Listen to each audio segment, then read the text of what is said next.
তুমি ভরে আলো তোমায় যখন দেখে আমার মন হয়ে যায় ভালো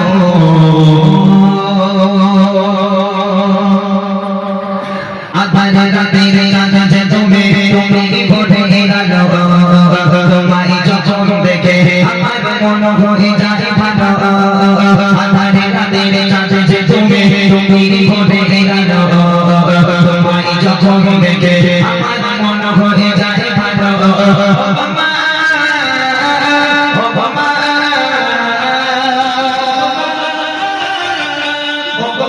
তোমায় যখন দেখে আমার মন ভরে যায় ভালো আধার রাতের চাচা তুমি ভরে গেল তোমায় যখন দেখে আমার মন ভরে যায় ভালো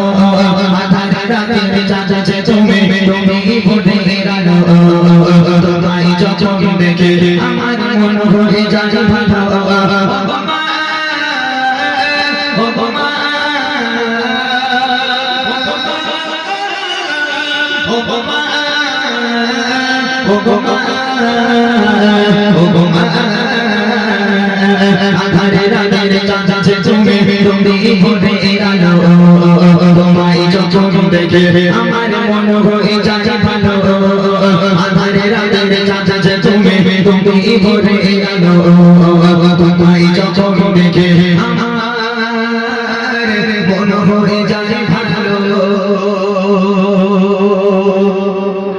আজকের এখানে এতগুলো মা আপনারা বসে আছেন, একটা মা যখন একটা বাচ্চাকে জন্ম দেয় ওই সন্তান মায়ের কোলে পায়খানা করে পেশাব করে মাকে ঘুমাতে দেয় না, মাকে খেতে দেয় না। একটা দিনের জন্য কোনো মা কোন সন্তানকে বলতে পারে হতভাগা সন্তান দূর হয়ে যা, আজ থেকে তোকে নিয়ে আমি ঘুমাবো না, কেননা তুই বদমাশ, আমাকে ঘুমাতে দিস না, আমাকে খেতে দিস না। মা ঘুমাচ্ছে, সন্তান পায়খানা করে পেশাব করে হাঁপাও করে কেঁদে উঠেছে। কোনো মা কোনোদিন বলেছে দূর হয়ে যা, অন্য ঘরে ঘুমা, আমি তোকে নিয়ে ঘুমাবো না? সন্তান পায়খানা করুক আর পেশাব করুক, ওই মা সুন্দর করে বিছানা, আরামের বিছানা করিয়ে দিয়ে বাচ্চাকে ঘুম পাড়িয়ে দিয়ে সারাটা রাত বসে বসে মা পাহারা দেয়। আর সেই বাপ মা যখন বুড়ো বুড়ি হয়ে যায়, হাঁটতে পারে না, চলতে পারে না, যদি ঘরে কিংবা বারান্দায় একটু পায়খানা করে ফেলে, একটু পেশাব করে ফেলে, রাগ করবেন না। কিছু কিছু বৌমা আছে তাদের ঘাড়ে বাজ পড়ে, রাগ করবেন না। স্বামী কাজ থেকে বাড়ি আসতে দেবে না, বলে দেখো তোমার মা ঘরে বসে বসে হাত ধরে আমি পরিষ্কার করবো, হ্যাঁ ও হবে না, ও বুড়ো বুড়ি ঘন নোংরা করে আগে বের করো। হতভাগা সন্তান জানে বউর কথা না শুনলে খাওয়া হবে না।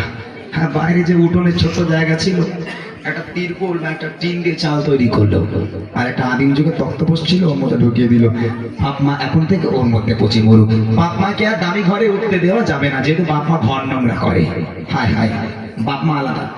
আল্লাহ পাক বলে ওয়াকাদা রাব্বুকা আল্লা তা'বুদু ইল্লা ইয়্যাহু ওয়া বিল ওয়ালিদাইনি ইহসানা।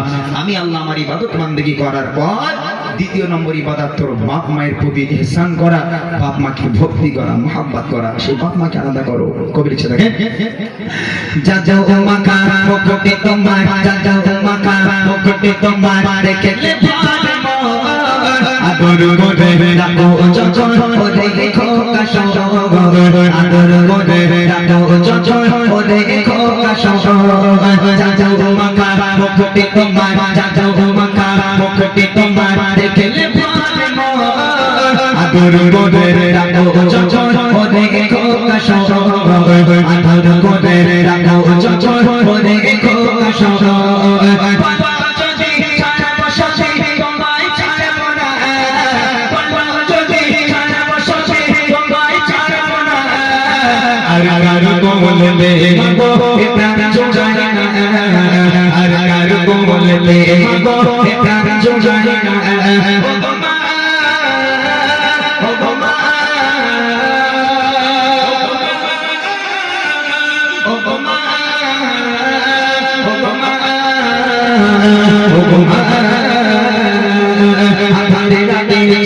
তুমি ভরে আলো তোমায় যখন দেখে আমার মন হয়ে যায় ভালো আধারে রাতের চাচা তুমি ভরে আলো তোমায় যখন দেখে আমার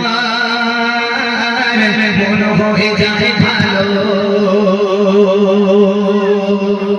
এখান থেকে শুরু হচ্ছে বুড়িমা বুড়িমা বুড়িমা যারা শুনেছেন শুধু বুড়িমা শুনেছেন, তবে শুরু এখান থেকে। এই বাপ মা আলাদা হয়ে গেল, ছেলে বাপ মাকে আর খেতে দেয় না, ছেলে বাপ মার দিকে আর ফিরেও দেখে না। এখান থেকে বুড়িমাটা শুরু করেছিলাম। মা রাস্তার ধারে দাঁড়িয়ে আছে, ছেলেটা কখন বাজারে যাবে একটু ওষুধ আনতে দেবে।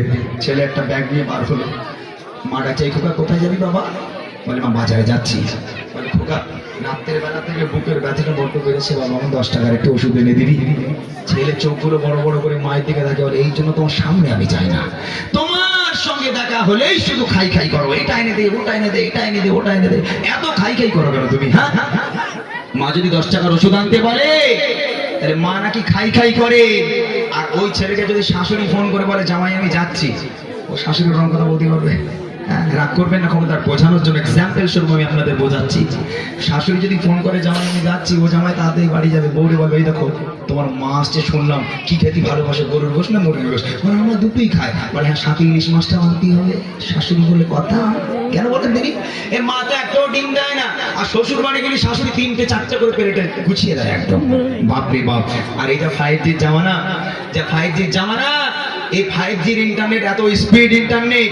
আমরা শুনেছিলাম মায়ের পায়ের তলায় নাকি জান্নাত, এখন এই ইন্টারনেটের জন্য মায়ের পায়ের তলায় জান্নাত আর নেই, ট্রান্সফার হয়ে শাশুড়ির পায়ের তলায় চলে গেছে। ওই দিনই আমরা শুধু শাশুড়ি পায়ে চোখ খাচ্ছে, বুঝলেন না? যার বাড়িতে বাপ মা আছে তার বাড়িতে বরকত আছে, যার বাড়িতে বাপ মা নেই তার বাড়িতে আল্লাহর কোনোদিন রহমত হবে না।